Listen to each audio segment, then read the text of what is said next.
अस्सलाम वालेकुम, कैसे हैं सब दोस्त। आज का हमारा टॉपिक है जो आई थिंक किसी ने इसके ऊपर अभी तक वीडियो या कोई चीज़ या इसके बारे में डिटेल से बात नहीं की होगी। अभी 2025 में जो सबसे बड़ा इशू आया हुआ है लोकल की वजह से जो कंपनियां ब्लॉक हुई हैं उसको अभी कैसे हल किया जाएगा। अगर हम लोकल को रिमूव करते हैं तो उसकी क्या कंडीशन होती है, और अगर न्यू लाइसेंस के बारे में तो हर कोई बात करता है कि न्यू लाइसेंस बना लें, ये प्रोसीजर है, ये फ़ीस है, वो फ़ीस है, सब चीज़ें बताते हैं। लेकिन किसी ने आज तक ये नहीं आई थिंक बताया होगा कि अगर ओल्ड लाइसेंस 1 साल या 2 साल पुराना लाइसेंस हो तो उसको एक आदमी के नाम से दूसरे आदमी के नाम पे ट्रांसफ़र करने का क्या प्रोसीजर है, उसके लिए क्या क्या डॉक्यूमेंटेशन रिक्वायर्ड होती है, ठीक है, और इसको प्रोसेस क्या, इसके लिए टाइम कितना रिक्वायर्ड होता है। बेसिकली यहाँ पे दुबई में आके बहुत सारे लोग बिज़नेस स्टार्ट करते हैं, कुछ लोग कामयाब हो जाते हैं, कुछ लोग नाकाम भी होते हैं, क्योंकि हर किसी का बस में नहीं है कि वो बिज़नेस कर सके, और हर किसी को यहाँ पे फ़ौरन आके बिज़नेस की समझ भी नहीं आती।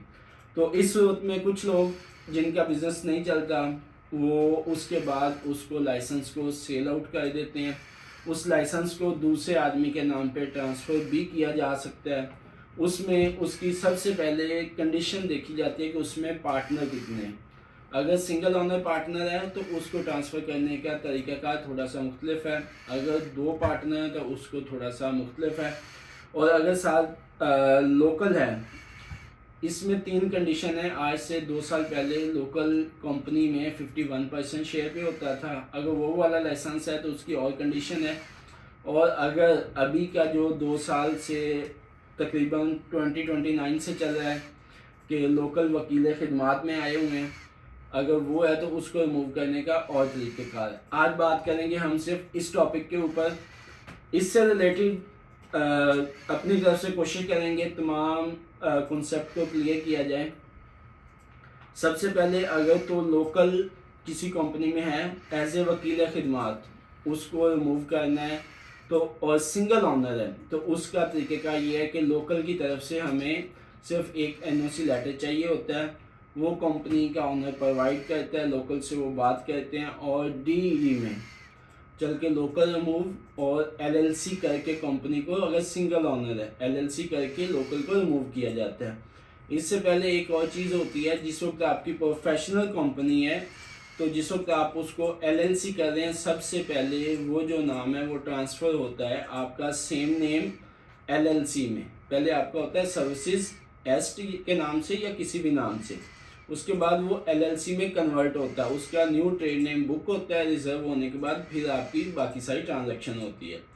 अगर सिंगल ओनर है और लोकल साथ वकील खिदमात है, लोकल को आने की ज़रूरत नहीं होती, उससे सिर्फ एनओसी लेके साइन करवा के सिंगल ओनर वहीं पे एलएलसी हो जाता है। ये हमने बात की है सिर्फ सिंगल ओनर और वकील खिदमात लोकल की।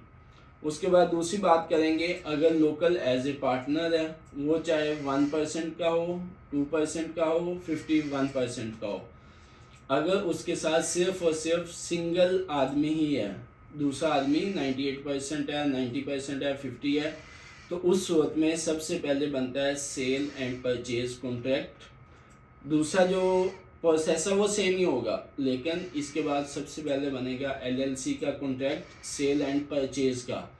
वो उसके लिए पुराना मेमोरेंडम रिक्वायर्ड होता है, दोनों पार्टनर का आना कोर्ट में लाजमी है। अभी एक प्राइवेट नोटरी का भी ऑप्शन अवेलेबल है, अगर अवेलेबल नहीं है तो प्राइवेट नोटरी भी हो जाता है, उसमें इतनी प्रॉब्लम नहीं है। लेकिन पहले सेल एंड परचेज का कॉन्ट्रैक्ट बनेगा, उसके बाद लोकल को रिमूव आप कर सकते हैं और सिंगल ओनर एलएलसी हो जाता है। आजकल एक और भी डीईडी से एनओसी भी लेना होता है अगर आपने प्राइवेट नोटरी करवानी है या दूसरी दुबई कोर्ट से नोटरी करवानी है तो। उसके बाद ये तमाम प्रोसेस करने के बाद, मेमोरेंडम बनाने के बाद, सेल एंड परचेज कॉन्ट्रैक्ट बनाने के बाद और नोटरी कंप्लीट होने के बाद सबसे मेन चीज़ एक और, अगर जो पहले पार्टनर आपके साथ कंपनी में था उसको अभी आपने रिमूव किया तो सबसे पहले आपको उसका वीज़ा कैंसिल करना है। अगर वीज़ा आपने कैंसिल नहीं किया तो वो कंपनी नहीं का वोचर नहीं निकलेगा। एक, और दूसरी चीज़ ये कि वो आपके साथ सिर्फ पार्टनर था, उसका वीज़ा किसी और का था, फिर उसको कैंसिल करने की ज़रूरत नहीं है। अभी तक 3 कॉन्सेप्ट क्लियर हुए हैं। अभी ये कि अगर 2 पार्टनर और साथ लोकल पार्टनर है या लोकल वकील खिदमात है, तो उस सूरत में भी पहले नोटरी होगा, उसके बाद सिर्फ और सिर्फ अगर सिंगल ओनर और वकील खिदमात है तो वो सिर्फ आजकल डायरेक्ट DED से ट्रांसफ़र भी हो रहा है, ऐड रिमूव पार्टनर भी हो रहा है। और अभी हम बात करते हैं सबसे ज़्यादा जो अभी तक का इशू आ रहा है या हमें डेली फेस करना पड़ता है, जहाँ हम कर रहे हैं, वो ये कि इस्टेब्लिशमेंट कार्ड ब्लॉक है लोकल की वजह से। तो उसको कैसे रिमूव करके हम कैसे सही कर सकते हैं।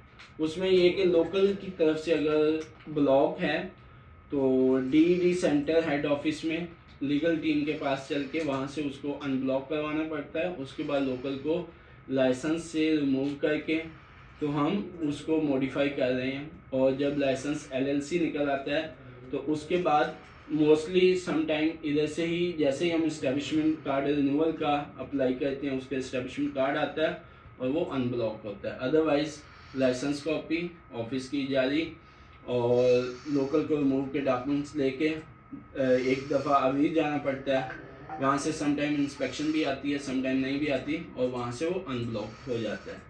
अभी तक के सिनेरियो में ये चीज़ है, और इसके बाद चेंज भी हो सकता है। दुबई गवर्नमेंट की डेली अपडेट आती रहती हैं।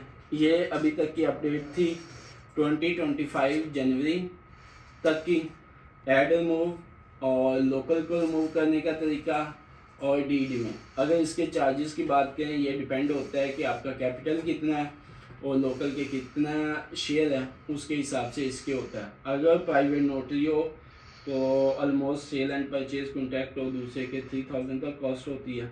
बाकी गवर्नमेंट की फीसें सारी तकरीबन सेम ही होती हैं। अगर इससे रिलेटेड आपको कोई और इन्फॉर्मेशन चाहिए हो तो आप हमें ऑफिस से कॉन्टैक्ट कर सकते हैं या यहाँ पे नीचे कमेंट्स में पूछ सकते हैं। Thank you. अस्सलाम वालेकुम।